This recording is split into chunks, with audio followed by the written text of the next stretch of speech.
Hello everyone and welcome back to my channel. In today's One Piece Treasure Cruise video we are going to break down the new upcoming bots and legends, of course featured in the Tobi Roppo. They are getting 3 new legends and 2 new rare recruits plus 1 new free-to-play unit.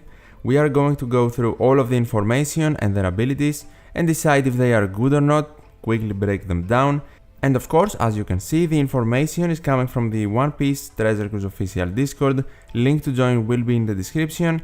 Shout out to all the people that provided the information and especially Chozu for the images. We also have basic information on the Sugofest, but it is completely trash, so we're not going to waste time.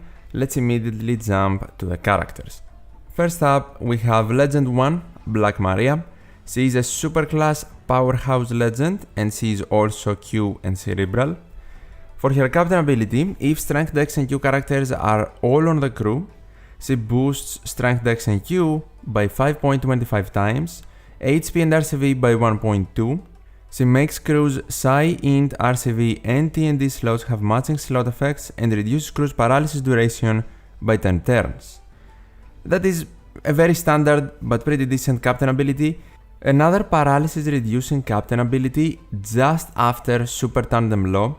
She is also a Super Tandem unit, by the way, and I don't really like how often we see Super Tandem units. I get it, they are the new thing, but not every legend needs to be Super Tandem. I digress, the captain ability is straightforward and very decent, but pay attention here, it's not like V3 Aokiji, where you need to have only Strength Dex Q, so if you have a Psi, he does not boost your attack. And if you have an only Q team, it works. Here, you need at least 1 Strength, 1 Dex and 1 Q, because they all need to be on the crew. Black Maria is Q, so that is covered, but you need 1 Strength and 1 Dex at least, so pretty similar to Lucy. For her special, she reduces all enemies' HP by 10%, delays all enemies' attack by 3 turns, changes crew's empty block bomb and G slots to character zone type, and boosts Strength, Dex and Q character slot effects by 2.5 times for 1 turn. Pretty decent so far, the slot manipulation is cool, the slot effect at 2.5 is very good. If character is captain, friend captain, helper, or the captain is Strength or Dex, she boosts the damage dealt to delayed enemies by 2.25 for 3 turns and for 2 times otherwise. She does have a good conditional attack boost and she can provide it herself.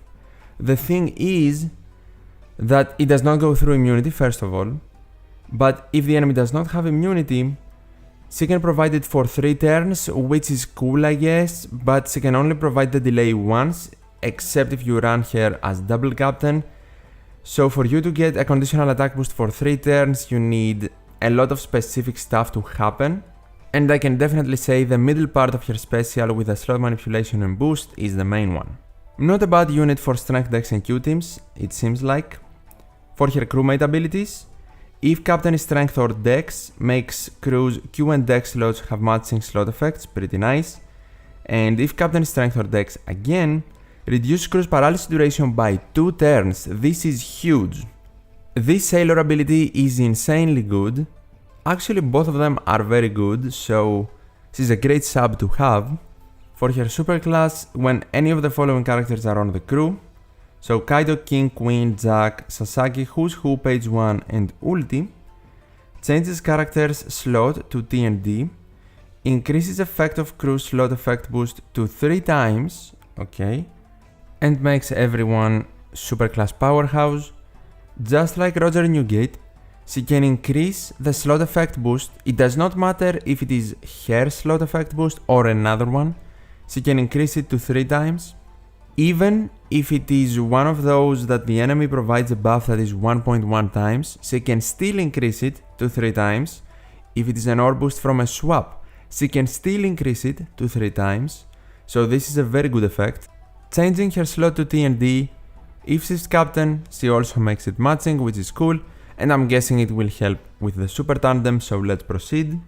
Super Tandem ability at level 5, you need 2 of the following characters on the crew, and they are the same as with the superclass.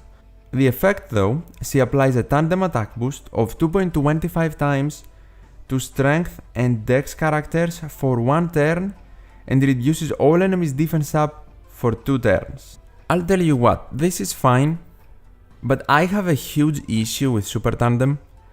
Super Tandem tablets are not common, and Super Tandem Legends seem to be coming out like hot bread. We already have 4, 2 of them anniversary ones, acceptable. Lockheed, now Black Maria, so 5, and I don't know if the rest of the Legends will be Super Tandem as well. And yes, we are talking about level 5 Super Tandem, but most of us won't have level 5, we're not all Super Whales, so obviously level 1 and level 2 will give you around 1.25 times or 1.5 times of an attack boost, and either not decrease defense up at all, or decrease it for 1 turn. Which is still okay as an effect, but the requirement to activate it is way harsher. You need probably 3 of those units listed, not 2 of them. Which is a big deal in team building, it restricts it way more, you like need the whole batch in order to activate the level 1 Super Tandem. So to counter that, if you want to release Super Tandem Superclass Legends every month, you need to give us more Super Tandem tablets. It is that simple. That was my little rant, let's proceed. Support effect at level 5. To page 1, which is now one word apparently, Sasaki ulti and Who's Who. Once per quest, if the crew is inflicted with paralysis, reduce crew's paralysis duration by 2, which is very nice and a very good support effect. Overall, Black Maria is a good character, that is for certain, but she has disadvantages. So you need Strength, Dex and Q in the team, first of all. She needs you to have some Tobi Roppo or Kaido crew members in your crew, and especially for Tobi Roppo units, we do not have tons of them in the game because they are relatively new releases, all of them, which means you do not have a lot of options, but they can still be used as a great sub to reduce paralysis by 2 turns, give you slot manipulation, and boost your slot effects. Even give you the conditional attack boost if all of the requirements are met. She is definitely not a bad unit, in my opinion, even her superclass is a very good ability. Moving on to Who's Who, he is also Super Tandem. Okay, all of them will be Super Tandem, which I find ridiculous, but whatever, let's continue. He is Strength, Superclass Powerhouse, again, Fighter and Powerhouse and Super Tandem. He looks so funny, you cannot tell me Who's Who doesn't look funny. Okay, so his captain ability, he reduces special charge time by 2, boosts crew's HP by 1.3 times, if Strength, Dex and Q characters are all on the crew, same as Black Maria, boosts their attack by 4.5 times, if no Psi or Int characters are on the crew, further boosts Strength, Dex and Q characters attack by 1.2, he deals non-type damage to one enemy at the end of the turn, which is if you hit a perfect, so he's a V2 Akainu but Superclass and Super Tandem. Decent captain ability, it's not the best, it's like very generic. It's not bad, the attack boost is definitely good. You do not get any matching slots though, any utility, you only get the end of turn damage pretty much and a special reduction, but the end of turn damage will mainly help you when resilience is present. So yeah, for his special ability he deals 200 characters attack in strength damage to one enemy. He reduces Strength, Dex and Q character special charge time by 2 and boosts the type effects of normal attacks for Strength, Dex and Q characters by 2.25 times for 1 turn. If character is captain, front captain, yeah whatever, if he's captain or your captain is Dex or Q, he boosts the chain multiplier by 1.6 for 3 turns or otherwise by 1.4 for 1 turn. This is way better than a conditional attack boost because immunity does not play a role here. 1.6 chain boost is actually very good of a chain boost, especially with all of the attack down under a specific chain debuffs we see lately. This chain boost is awesome. You do not even need to have him captain. The 2.25 color affinity boost is not the best, but it is decent, especially for 3 colors. For his crewmate abilities, if captain is Dex or Q, he gives you Strength Q matching, and if captain is Dex or Q again, he reduces characters' special reverse by 2. This is only for himself, so not incredible, because he pretty much can resist special reverse, but he also has a requirement over it, which I'm not a fan of. For his super class, you need Kaido King Queen and the Tobi Roppo, and his special, he changes his slot to TND. Then he makes Crew's TND slots have matching slot effects for one turn, pretty nice, and he boosts the chain multiplier by 1.25 times. Okay. I like that he is revolved around chain, and that he can also make TND matching, but at the same time he only does it for one turn, meaning you cannot cancel out debuffs for non-beneficial slots, which is unfortunate but understandable.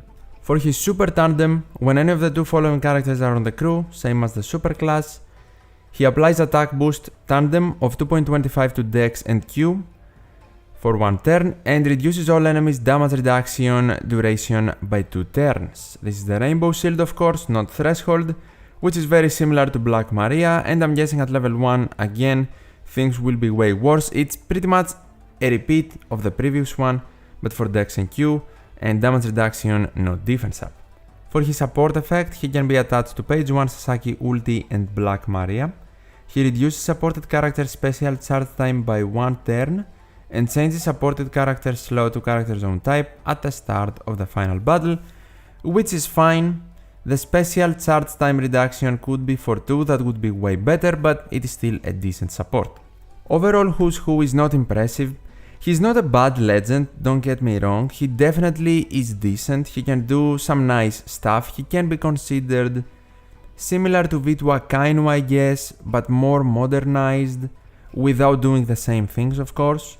He's not a bad chain booster, but the fact that he can give you special cooldown reduction and cannot resist it without requirements, I really do not like. I think it's clunky design, but his chain boost is still good. That's the main part about him. He can give you a great chain boost.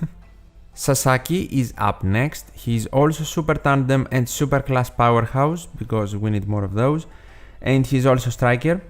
For his captain ability, he reduces special charge time by 1 turn at the start of the quest. He boosts Crew's HP by 1.5.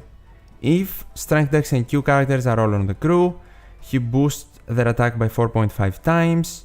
If no Psi or Int, then he further boosts their attack by 1.2, exactly like Who's Who, and he makes Crew's RCV and TND slots have matching slot effects. So he makes some slots matching, Who's Who gives you end of turn damage, other than that they're pretty similar. For his special ability, he deals 100 times character's attack in dex damage to all enemies. He reduces damage taken by 90%.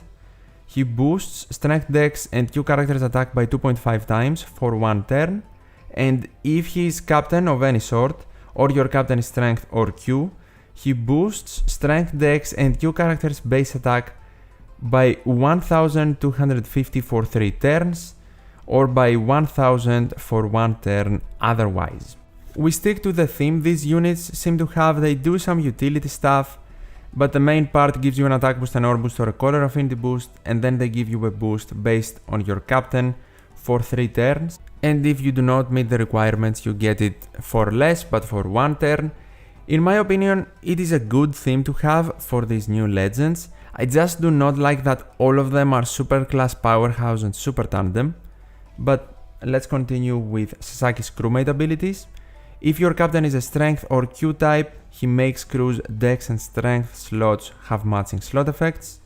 And then if your captain is strength or Q, he reduces Crew's burn duration by 2 turns.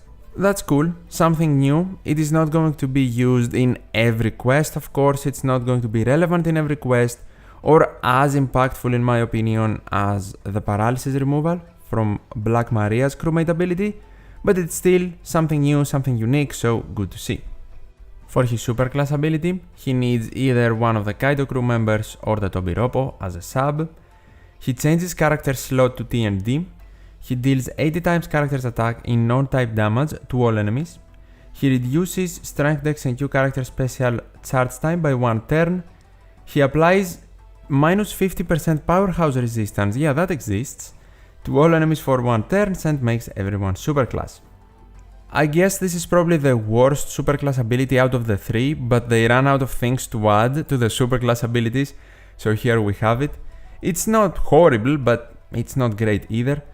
The super tandem, we have the same characters of course for the activation. He applies a tandem attack boost of 2.25 to strength and Q, and he reduces all enemies' threshold for 2 turns, so it is exactly the same for a different combination of strength, dex and Q colors, and he removes threshold. For the support at level 5, he can be attached to the Tobi Roppo members. Once per quest, if supported character uses a special, boosts strength, dex and Q characters' base attack by plus 500 for 1 turn, which to be honest for a support is very good. Overall, Sasaki is in the realm of the other 2 units. He's not incredible, I don't really like his superclass. His special though has a very good combination of boosts with an attack boost and a base attack boost. Probably I could even say the best combination out of all the specials we have seen so far. But he's not a legend to go after. If you get him at some point, good I guess, but I wouldn't chase him in his debut Sugo. Let's quickly go over the rare recruits as well, because we have lots of characters in this batch. First we have Ulti, we are going to focus on the special of course. She deals 100 times character's attack in non-type damage to one enemy. She changes character slot to TNT, including block slots. Reduces crew's bind and attack down duration by 5 turns. And reduces all enemies' resilience duration by 5. She also sets all enemies' defense to 0 for 1 turn when page 1 is on the crew, or is set as a support for the character, and if the character is a crewmate, swaps character out for the captain for 2 turns. Everything was looking nice until the final part. Why would you make Ulti captain? Now we have to see the captain ability. Is there anything special in the captain ability? She boosts Powerhouse and Strikers attack by 3, boosts their HP by 1.5 times, makes crew's TND slots have matching slot effects. If character became captain during the quest, boosts Powerhouse and Striker character's attack by approximately 5 times when slots match, 4.2 times otherwise. Very generic, but for a captain swap it is fine, and you can also evade a possible captain swap in the preemptive of the boss if you use Ulti. For her crewmate abilities, if the captain is a strength or dex type, she boosts the damage from normal attacks dealt by a character to dex enemies by 2.25 times. And if the captain is strength or dex again, she boosts damage from normal attacks dealt by character to Q enemies by 1.5 times. For her support, she can be attached to Jack, Kaido, Page 1 King, Queen, Sasaki, Black Maria and Who's Who. Once per quest, if supported character uses a damage dealing or percentage damage dealing special, she boosts strength, dex and Q character slot effects by 1.5 times for 1 turn. Nice. So if an orb boosting effect is interruptible, she can find use, and of course, she can find use in any other stage, not only the final one. Cool rare recruit I guess, she can do a lot of stuff to be honest. Utility wise, removing resilience, bind and attack down, not a bad combination, pretty decent. Unfortunately, she can only swap her slot to TND, not all the slots. And then the fact that she can become your captain can help you, but in very niche situations. I do like the synergy with page 1 though, so let's see what he does as well. He is a strength unit while Ulti is a Q unit. For his special, he reduces crew's despair by 5 turns, he reduces all enemies' damage reduction by 5 turns, already a decent combination, and if captain is a dex or Q type, boosts damage dealt to defense down enemies by 2.25 times for 1 turn. Okay, so Ulti can reduce the defense to 0, page 1 can give you the conditional attack boost, not going through immunity of course, these are rare recruits, but still a decent combination to see. Even without this combination between Ulti and page 1, that's why I'm guessing page 1 has Ulti in the background, Ulti has page 1 in the background, which is cool. But if we exclude this combination, they can still be decent utility units. They do not boost your damage though, but you have so much damage boosting from the rest of the bats, so I'm guessing that is the reason why. For page 1's sailor abilities though, if captain is dex or Q, he boosts the damage from normal attacks dealt by characters to Q enemies, by character, not characters, to Q enemies by 2.25, and if captain is dex or Q again, boosts damage from normal attacks dealt by character to strength enemies by 1.5 times. So both him and Ulti do more damage to a specific color based on your captain color. And then for his support, he can be attached to the Kaido crew and the Tobi Roppo. once per quest if supported character uses a damage dealing or percentage damage dealing special. He boosts strength, dex and Q character's attack by 1.5 times, while ulti boosts orbs. And I have to say, I do like the synergy between these two rare recruits. As standalone rare recruits, yes, they can still be useful and give you utility, but together they can be very strong, even if one supports the other. I don't think they are gonna be universally awesome, but they can still be very useful. And that is my breakdown for the Tobi Roppo bats for every single character. In my opinion, they are not worth to pull for in the debut Sugofest, but they are definitely characters that if you miss, and later on in another Sugofest they are available, you can definitely get them as a bonus alongside another legend or character in general you are chasing. That is my opinion though. Tell me yours in the comments down below, I would be happy to hear it, and also tell me which one of these units seems to be your favorite. If you enjoyed my breakdown and this video, definitely leave a like, I would really appreciate it, and subscribe for more OPTC content. Thank you so much for watching, take care, and I'll see you in the next one.